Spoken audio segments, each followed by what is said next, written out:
What we're going to look at today is consultation, so typing up a history, invoicing it out, and then saving it, getting it ready for payment.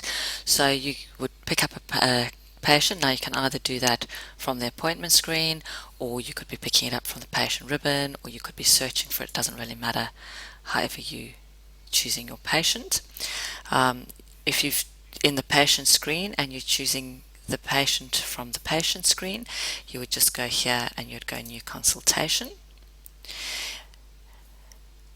And if this patient came in, for example, for a vaccination, you would just type whatever notes you want to type, and you go in and price it up. And you see, as you start to type, the fewer letters you put in here, the longer your list. But as you start to type, the list gets shorter and shorter, and you get closer to the one that you're wanting. So you just choose whatever you're pricing up.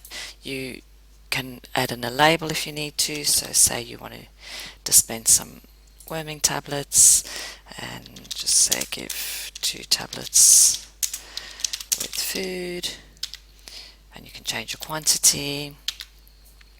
If you've priced something up and you change your mind, you can just click the little rubbish bin here. That will delete it out. We'll just go back and add those in again, so we've got more to put on our invoice.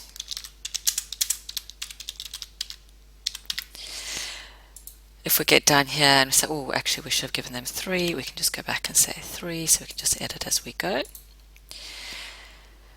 And now we've got a total here. Now we've priced this up, we're talking to the owner, and they say something and we think, oh, I wonder what we did last time. Let me just go back to the notes and have a look. So to go back and look at previous consultations and previous histories for the patient, you would click here on the view patient, and that will take you back to the patient notes. Now you'll see here I haven't saved anything. I get a warning that am I happy to leave because I haven't actually saved anything. If I leave this page, nothing that I've written in here will be saved. If I stay on the page, I can save what I've done and then go back. So I'm going to choose to stay on the page. At this point, I'm going to save the consultation, and that means if I leave this page and go to view patient, I won't lose what I've already priced up. So this is what I've was busy doing in the consultation, and these are the previous consultations that we've done. So that patient tab just takes you back here. Now it's not going to be a new consultation. To go back into the consultation I was busy with, because I've part saved it, you can see it's still sitting here in draft. I didn't finalize it, but I saved what I'd already put in. If I click here on the view, it will take me back to where I was. So I'd put in all my things, and I wanted to leave and go and view previous notes for this patient, so I just clicked save consultation, which saved that draft. And then once I was back viewing the patient back here, I just clicked on this draft invoice to go back in so that I could finish doing what I was busy doing with it. So I've now happy that I've done everything I needed to do for this patient. So what I'm going to do at this point is mark it ready to be paid. By marking it ready to be paid, it means I've priced up everything that I want to price up, and I'm happy for the reception staff to take the money. If I'm still busy pricing things up, I don't want to mark this as ready to be paid, because the reception staff will take a payment from the client, but I haven't priced everything up, and the client will still end up owing more money because I hadn't actually finished pricing up. But at this point, if I'm happy I've priced everything, I can mark it as ready to be paid, in which case it'll come up on the payment screen for the reception staff, but I can go back and carry on editing the notes. So just to show you that, you'll see at this point I haven't ticked that as ready to be paid. So at this point, if I were to go to the payments and go look at TAS bill, so if we go to the payment screen and we choose here to pay off TAS bill, you'll see I don't have an invoice here ready to be paid. I do, however, have a draft invoice, so I can see that if I'm sitting on reception, that the vet is still busy pricing this up, and it's not actually ready for me to take a payment yet until that draft invoice sits here. So if I go back to the consultation, we'll just go back in here.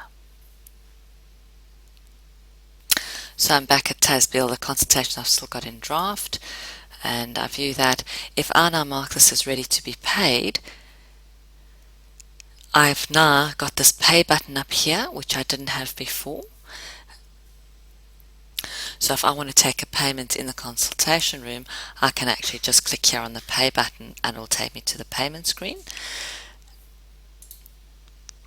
And you can see here now it's sitting here as an outstanding invoice. So for reception staff, if they click on the payment screen and go to the Mr. Beale's record, it will actually come up here as ready to pay because I ticked that box saying it was ready to be paid.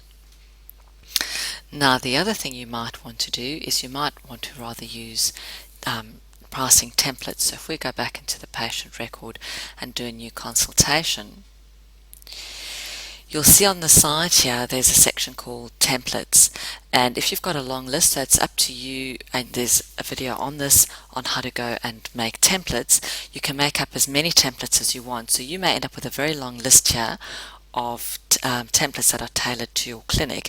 If you were to start to search here, you'll get up all the templates starting with D.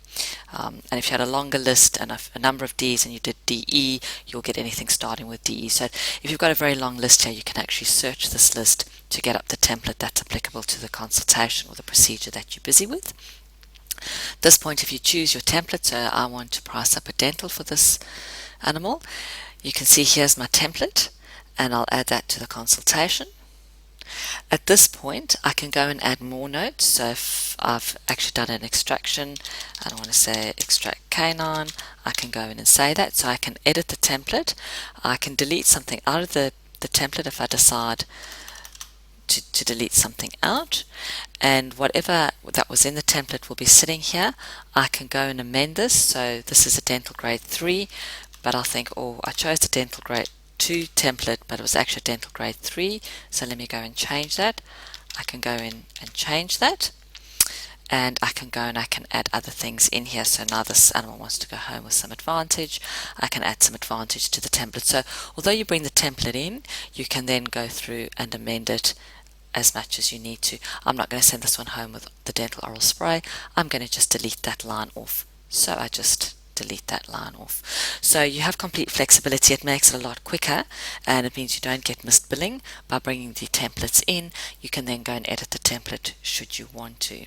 So just like with anything else, at this point you'd need to save it, and if it's ready to be paid, if you've priced everything up, you would then want to tick it to make it appear on the collect payment screen for the reception staff, and at this point you can take a payment.